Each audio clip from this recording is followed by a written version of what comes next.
del Imperio Romano era en Oriente, no era en Occidente. Por el otro lado, la teología de la Iglesia no comenzó en Roma.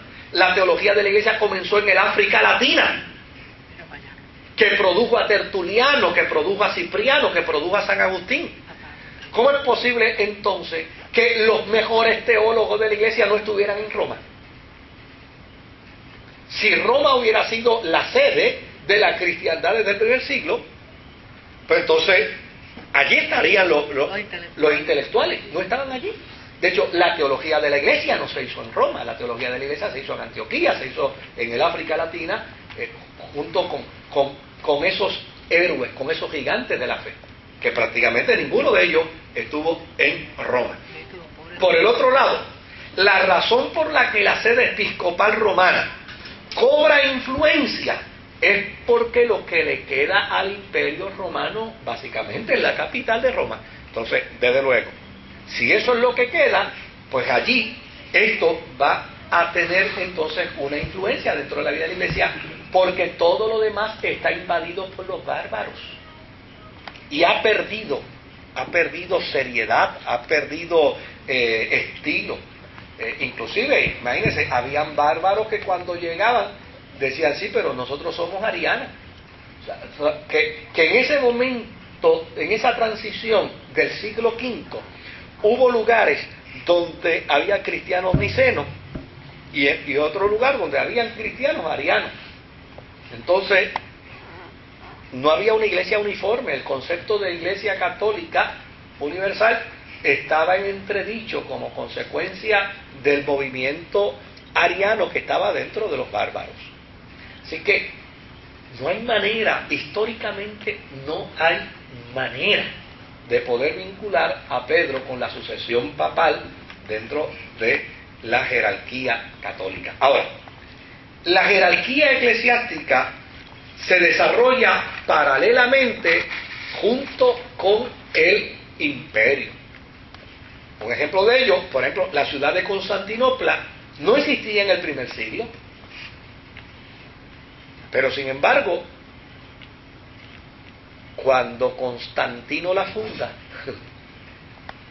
tenía un patriarcado. ¿Y por qué tiene un patriarcado la ciudad de Constantinopla? No es porque fue no es porque se fundó la iglesia gentílica en Constantinopla, porque donde primero vino a haber cristianos gentiles no fue en Constantinopla. ¿Por qué entonces hay un patriarcado? ¿Por qué hay un patriarca, un obispo en la ciudad de Constantinopla? Porque esa es la ciudad de Constantino. O sea, la razón por la que había allí un obispo era, esta es la ciudad del emperador, no puede haber ausencia de la representación de la iglesia de manera digna. Ahora, por el otro lado, fíjense qué interesante que en el siglo IV, mientras Constantinopla tenía un episcopado poderoso, Jerusalén tenía en el siglo IV un episcopado simbólico porque ya no había cristianos. O sea, se da cuenta que el movimiento episcopal respondía simplemente a necesidades políticas, no respondía a otra cosa. Ahora, cuando los bárbaros invadieron el imperio, la iglesia de Occidente entonces comenzó a seguir un curso muy distinto a la de Oriente. En Oriente el imperio siguió existiendo y los patriarcas siguieron supeditados al imperio, pero en Occidente el imperio desapareció y la iglesia vino a ser guardiana de lo que quedaba de la vieja civilización. Por lo tanto, el patriarcado de Roma llegó a ser entonces el símbolo de prestigio y de autoridad eclesial. ¿Por qué razón? Bueno, porque una vez se destruye el imperio romano en Occidente, ya no hay imperio romano en Occidente. En Oriente. En Occidente. Ya no hay imperio romano en Occidente. Entonces, si no hay imperio romano en Occidente, ¿Qué es lo que queda que vincula a la gente con el imperio? La iglesia. ¿Y qué de la iglesia es lo que mejor puede vincular a los cristianos con el imperio? Roma, que fue la sede del imperio. Por lo tanto, el episcopado romano cobró entonces ¿qué? Prestigio y cobró autoridad. Y cobra autoridad y prestigio cuando se dan unos elementos políticos en Roma que benefician al obispo de Roma, que eventualmente su nombre se le cambió a Papa, conocido como León el Grande. Históricamente hablando, el primer papa de la Iglesia Católica, de la cristiandad, perdón, el primer papa de la cristiandad surge en el siglo V. Y ese primer papa de la cristiandad del siglo V se llama León el Grande. Claro, esa autoridad de León el Grande no la aceptaron en Oriente, ¿sabe? No crean que en Oriente se la aceptaron. Hubo las contiendas cristológicas de los arianos y de los nicenos, y él trató de intervenir, pero nadie los respetaba en Oriente. No, acá usted no manda nada, además ya ni siquiera tenemos imperio en Occidente, ¿para qué tiene que venir a meter el pico acá? O sea, no se reconocía. Claro, finalmente la postura nicena fue la que prevaleció, pero no fue por la autoridad de León el Grande que prevalece. Prevalece porque llana y sencillamente los héroes de la fe, los gigantes de la fe, habían prevalecido antes. Y como consecuencia de ello, prevalece la fe nicena.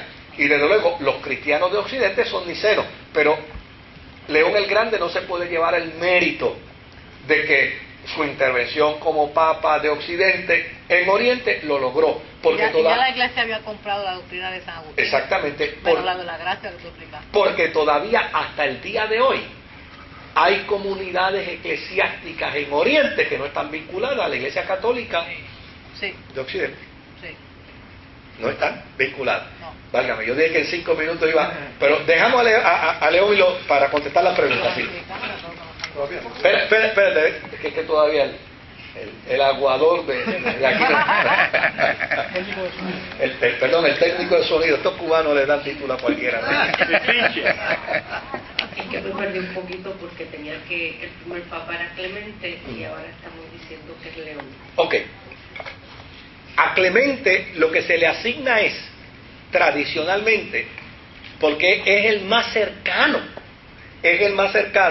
porque a Pedro. Entonces se dice tradicionalmente que a él Pedro le entregó la sucesión, pero eso no se puede probar. Eso no se puede probar.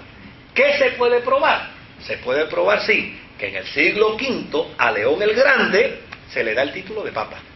¿Ve? Eso sí se puede probar. Lo otro está en el campo de la especulación, porque hay 32 años de silencio en Roma, que no hay un solo papel. ¿Qué papel iba a haber si los cristianos habían agajado la jugilanga como resultado de Nerón? No había forma, no había manera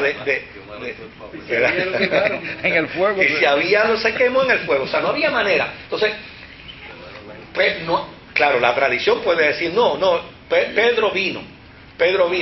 Sí, mire, en ese tiempo va a venir Pedro. No va a ir Pedro a Roma, cuando están todos los judíos saliendo de Roma. No hay manera de poderlo, pero tradicionalmente se puede decir. Por allí tenemos una mano levantada. Vamos a escucharte, claro que sí. Ajá. Gracias. Pastor, usted ahorita mencionó a Agustín de Canterbury, sí, o San Agustín de Canterbury. Sí. Había un San Anselmo de Canterbury. Sí. No hay una relación, o no sé si es alguno de ellos el mismo, en donde se luchaba por la fe, que no se explicaba por explicación teológica. Había que creer en Dios por explicación, por fe, no explicación teológica.